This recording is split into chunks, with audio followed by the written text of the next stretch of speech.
Hello everyone and welcome to Atheist Bible Study. I'm Joe Dixon. Today we're going to read The Journey to Jerusalem. This is Jesus traveling to Jerusalem. This is going to be the original Road to story. Years ago, there was an actor by the name of Bing Crosby, actor, singer, and I guess light comedian. He used to be in comedic movies. And a dude named Bob Hope was a comedian.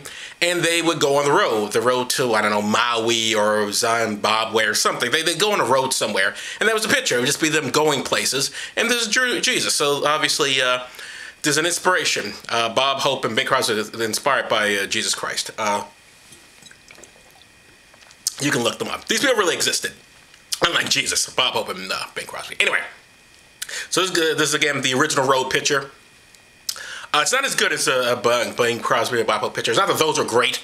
You look back at them now, some of them are fucking racist as hell. But, oh, I'm sorry.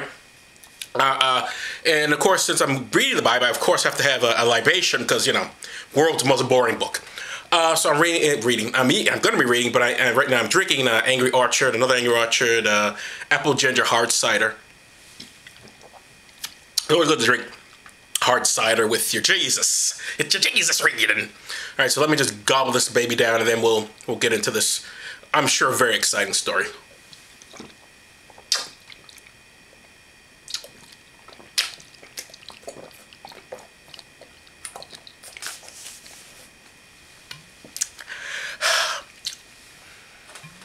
Oh, I emptied it out. So I set some more in there. All right. The Journey to Jerusalem. And again, as always, I'm reading from the children's Bible book, the Golden Children's Bible. All right, The Journey to Jerusalem.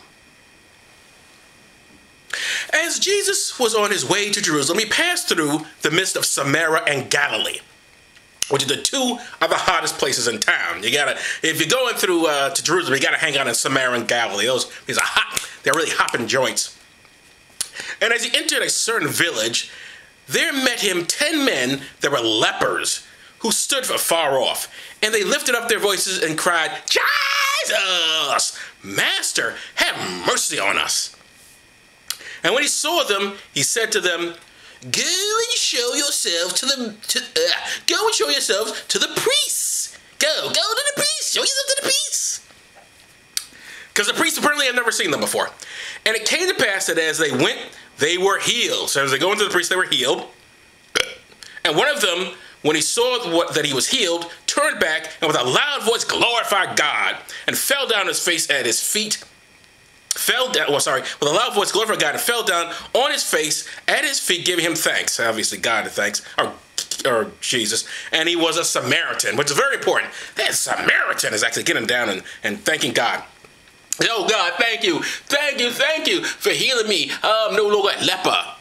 And now I might ask God, why exactly did you make me a leper in the first goddamn place? Oh, sorry, I mean, gosh darn. Because it was you who made me a leper, so it's very nice that you healed me from it. It's a real racket you got there, God. And Jesus said, because, you know, he sees the Samaritan, a Samaritan, the Samaritan saying, thank you, Jesus. And Jesus said, were there not 10 healed? And where are the 9? Only this stranger has returned to give glory to God. And Jesus said to him, arise, go your way. Your faith has made you whole. He's a real whole, that's for sure. Oh, where are the rest of those people? 10 people healed, and this one dude shows up. Where are the other 9? Oh, Jesus was very upset. Oh, everyone should be kissing my ass. Everybody should be kissing my ass. Here we go and heal them. After we made sure they were lepers. But the point is, they were healed, and only one of them thanked me. Or my father, I don't know. I'm Jesus and I'm my father, so go figure it out. And now a parable of prayer, ladies and gentlemen.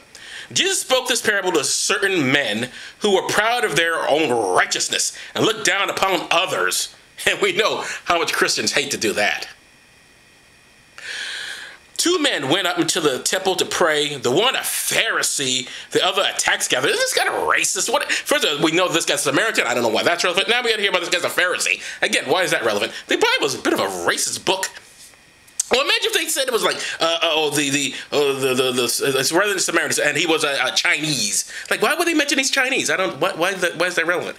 You know, oh, he's a Pharisee. What if they said he was he's Hispanic or Jewish or Italian? I mean, what does that have to do with the story? Why is that relevant? I don't understand why they mention these things. It's a bigot. The Bible's bigoted, is what I'm saying, ladies and gentlemen. It's a bigot book. Book of bigotry. The Pharisee stood and prayed himself. The Pharisee stood and prayed by himself in these words: God, I thank you that I am not like other men. I'm not like other men, greedy, unjust, indulgent, or like this tax gatherer. I fast twice in the week, and I give a tenth of all I own to charity. How God wouldn't know this, I have no idea, but he needs to just say it. But the publican, the guy who collects the taxes, tax gathering, very bad. That's where the Republicans get it. It's sinful collecting taxes. How dare you have money to pay for the roads? But the publican, standing far off, would not lift up his eyes to heaven, but beat upon his breast. Ooh, breast. But beat upon his breast, saying, God, be merciful to me, a sinner. I tell you, this is Jesus speaking, I tell you, this man went down to his house justified rather than the other. For everyone that exalts himself shall be humbled, and he that humbles himself shall be exalted. So Jesus is like, we really like the humbling thing. Humble yourselves. Humble yourselves. You just, I won't even look up at heaven. I'm going to pray, but not even look up. Oh, thank you, God. Thank you. While this other motherfucker is like, hey, I did this and that. God's not happy about that at all. Sorry, I just knocked something over. Hold on. All right. Gotta stop with the gestures. All right. We continue. Jesus prepares the disciples. They were on the road. See the road? We're still on the road. They were on the road going up to Jerusalem. We're off on the road to Jerusalem. See, they need to put a song in here. There are songs in the Bibles. There should be, but not the parts with Jesus. They need to have some songs in it with Jesus. But Jesus!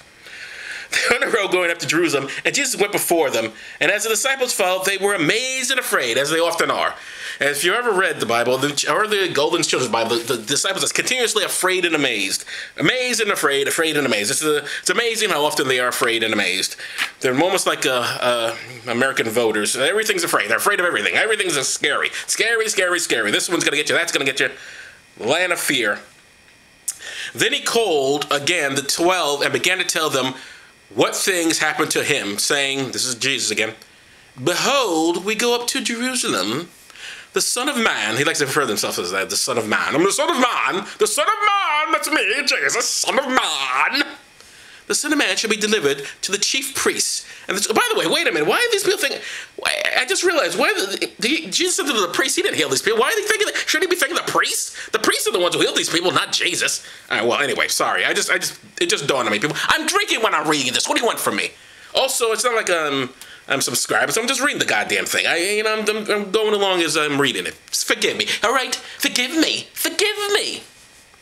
I'm up here gesturing and knocking things over for pity's sake. I'm trying, people. I'm trying my best. Behold, we go up to Jerusalem. The Son of Man shall be delivered to the chief priests and to the scribes. And they shall condemn him to death and shall deliver him to the Gentiles. Ooh, not the goddamn dirty Gentiles. The fucking Gentiles. Ooh, hey. And they shall mock him. Oh, look at that Jesus. Oh, look at that teeny dicky house. And shall beat him. Whip. This is the Mel Gibson shit. Oh, don't hit me. Beat him. Beat Jesus. Beat him. And shall spit upon him. Two. And shall kill him. And the third day he shall rise again. So after all this sadomasochistic shit, Jesus rises again. So you know he was really getting off on that. Because why would he put himself through it? To save all of us? Seriously? This is what you need to do? Why not just snap your fingers and have it happen? No, I've got to die to do it because for some bizarre reason. This is what gets him off. Let's face it. Anyway, sadomasochistic motherfucker. That's Jesus Christ. James and John, the sons of Zebedee, again, relevance, I don't know, but they mention who the sons are. The sons of Zebedee came to him saying, Master, will you do for us whatever we shall desire? And he said to them, what do you want that I should do for you? Grant us, they said, that we may sit on your right hand and the other on your left hand in your glory. Your glory hand, you know what I'm saying? We want to sit on your glory hand. But Jesus said to them, you know not what you ask. Can you drink of the same cup that I drink of and be baptized with the baptism that I am baptized with? Yeah, we think we can, but they don't say that. They said to him, we can. Well, I guess they sort of just say that. And Jesus said to them, you shall indeed drink of the cup that I drink of, and with the baptism that I am baptized, you shall be baptized. Why did I have to be baptized anyway? I don't know. I'm God, I'm the Son of God, and one of these things, I'm actually God. I don't know, but either way, why do I have to be baptized? I don't know, but you're going to be baptized, and it's all great. But to sit on my right hand and on my left hand is not mine to give, but it shall be given to them for whom it has been prepared. That's going to be crowded if everybody who's prepared gets to sit on your left or right hands. What are you going to do with your hands? It's going to be hard to eat. Maybe he eats with his feet. Does Jesus eat with his feet? How does he eat when he's got two people on his hands? Got one hand and the other hand. Everyone's sitting on his hands, which is kind of weird all the way to begin with. Is his fingers up when they're sitting on his hands? I don't know. Does he play a little with the balls? I don't know. I don't know what happens when you're sitting on Jesus' left or right hand, but it sounds a little odd to me. And again, I don't know how the man gets around with two people, or whoever's prepared gets to sit on those hands. Maybe Jesus had really big hands. Maybe it's just big hands. Big hand motherfucker. When the other 10 heard it, the other disciples, the other 10 heard it, they began to be much displeased with James and John. They said, we want to sit on the hands too. But Jesus called them to him and said to them, you know that which rule over the Gentiles. Again, with the Gentile shit. You know that they which rule over the Gentiles exercise strong authority over them. But it shall not be so among you. Whoever will be great among you shall be your servant, and whoever of you will be the greatest shall be a servant of to all. For even the Son of Man came not to be ministered to, but to minister and to give life as a ransom for many. You in the comments tell me what that just meant, because I have no idea. I have no idea what he meant by that. You figure it out. I'm just reading the goddamn thing. I don't know. Jesus entered and passed through Jericho. I promise this is almost over. Jesus entered and passed through Jericho, and there was a man named Zacchaeus. Z-A-C-C-H-E-U-S. These are not American names. Why do Americans care about the Bible so much? These aren't American names. Zacchaeus, the chief among the tax collectors, who was rich and who tried to see Jesus to learn who he was. Who's this Jesus guy? I'm rich. I'm a tax collector. But he could not because of the crowd, for he was small in size. So he ran ahead and climbed up into a sycamore tree to see him, for he was to pass that way. Why didn't he just pray? Isn't that going to give him inside information? When Jesus came to the place, he looked up and saw him and said to him, Zacchaeus, however you pronounce your name, make haste and come down, for today I must stay at your house. And he made haste and came down and received him joyfully. Someone he didn't know. He had no idea who he is. He had no, who's this Jesus guy? I don't know what this is. I'm going to get my train and try and find him. And the guy comes to him and says, hey, let me say your name, and then you can come down and let me stay in your house. Because that's the way it works, right? That's the way it works. I could come to your house and I say, hey, I know your name, so that I can stay at your place. This is great. Jesus has just got a real good racket there. He's the ultimate couch surfer, Jesus Christ. He's got no home. He's always sleeping on someone's couch. It's interesting. It's like it's a fascinating thing. When the people saw it, they all murmured, saying, he has gone to be a guest with a man that is a sinner. Jesus is going to stay with a sinner. Then Zacchaeus stood and said to the Lord, behold, Lord, half of my goods I give to the poor. And if I have taken anything from any man for false accusations, I repay him fourfold. And Jesus said to him, this day salvation has come to this house, inasmuch as he is also a son of Abraham. For the Son of Man has come to seek and to save that which was lost. Well, ladies and gentlemen, that is Atheist Bible Study. I don't know what all that meant, but basically, if you stay in a tree, first of all, if you're healed by a priest, you thank God. You don't thank the priest. And if you want to see God, get up in a tree, and then he'll look up and say, hey, what you doing up there? Let me stay at your house. And you'll obviously let him stay there. You think Jesus would have his own places, but no, he doesn't. He just staying at other people's houses. That's cool, whatever. And also, I guess that's the point of the story. And also, isn't it shocking that a Samaritan and a Pharisee are decent people? I guess. I don't know. All right, Atheist Bible Study. See you next week or whenever I do another one of these.